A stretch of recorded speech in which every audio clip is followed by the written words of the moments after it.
सभी के समक्ष अपनी एक कहानी लेकर आई हूँ। नमक का दरोगा। नमक का दरोगा मुंशी प्रेमचंद के द्वारा लिखा गया है। चलिए शुरू करते हैं। नमक का दरोगा। नमक का व्यापार होता था। सरकार ने नमक का व्यापार बंद कर दिया था, पर कभी भी कुछ लोग छल कपट से नमक का व्यापार करते थे, कुछ घूस दे के करते थे। एक दिन मुंशी प्रेमचंद समाज में नौकरी ढूंढने निकले।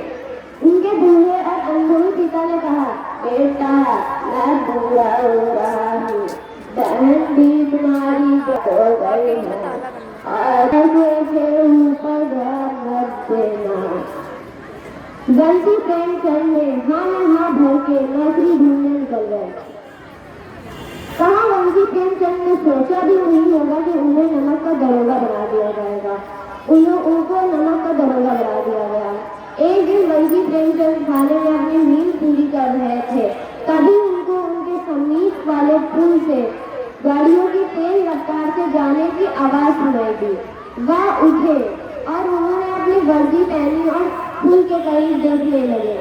उन्होंने देखा कि गाड़ियों की लंबी कतार जा रही थी। उन्होंने अपना घोड़ा लिया और पुल के समीप पहुंचे और उन्होंने गाड़ियों को रुकाया। उन्होंने पूछा, ये गाड़ियां कहाँ जा रही हैं? तो वहाँ के कर्मचारियों ने कहा, ये गाड़ियां कानपुर जा रही हैं। उन्होंने कहा कि इस गाड़ी का मालिक कौन है? तो वहाँ के कर्मचारियों ने कहा, इस गाड़ी का मालिक रामेश्वर पंडित है। फिर उन्होंने कहा, अच्छा इस गाड़ी में क्या है? तो वहाँ के कर्मचारियों ने कुछ नहीं बोला, बल्कि उन्होंने एक गलत कार्य करा था।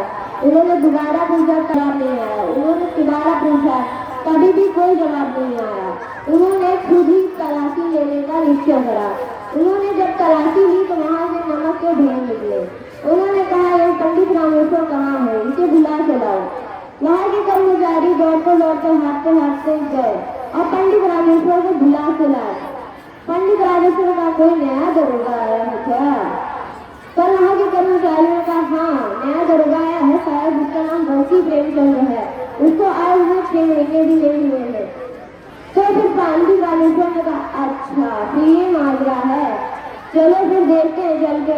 उन्होंने अपनी पगड़ी पहनी और वहाँ पे मुंशी प्रेमचंद के समीप निकले। मुंशी प्रेमचंद ने कहा, इस गाड़ी में कैसे जरा आप खुद ही बताइए।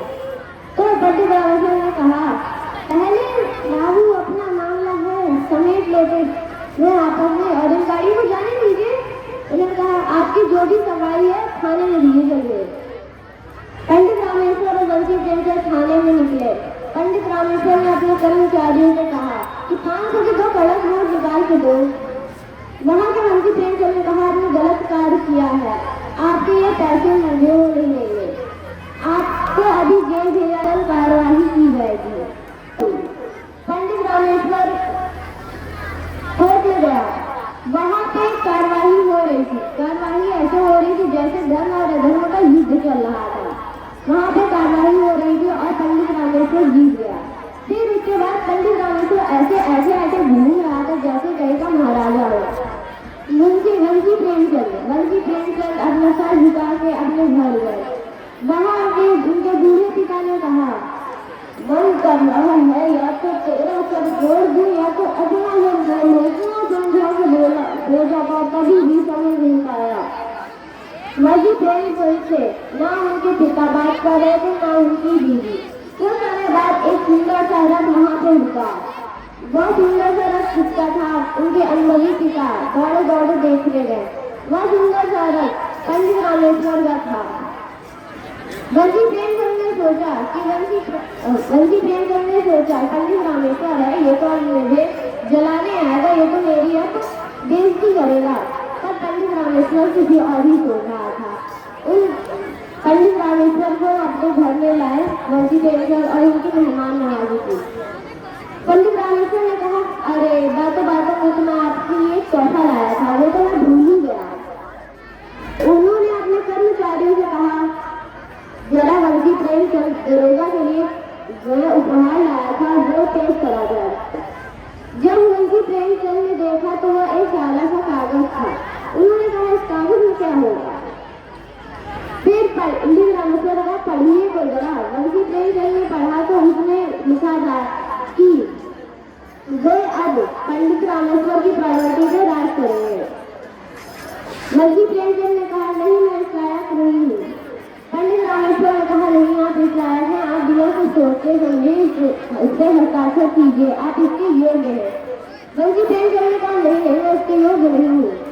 पंडित रामेश्वर ने कहा, अगर आप मुझे उस दिन कोर्ट के चक्कर ना लगवाते तो मैं कभी समझ ही न पाता धर्म अधर्म के राह पर मैं चल रहा हूँ कि नहीं चल रहा हूँ। मुझे लगता था कि मैं हमेशा सही कार्य कर रहा हूँ, अपनी जिंदगी में सफलता पा रहा हूँ, पर आपने उस दिन कार्रवाई करके मुझे यह बताया कि मैं अधर्म के मार्ग पर चल रहा हूँ, आप इसके लायक हैं। बल्कि प्रेमचंद ने फिर हारी मान के कागज पे हस्ताक्षर कर दी और फिर अब बल्कि प्रेमचंद का परिवार एक सुंदर से बंगले में रहता था। इस कहानी से हमें ये शिक्षा मिलती है कि मनुष्य की कर्तव्य निष्ठा ही उसकी सबसे बड़ी पूंजी है। धन्यवाद।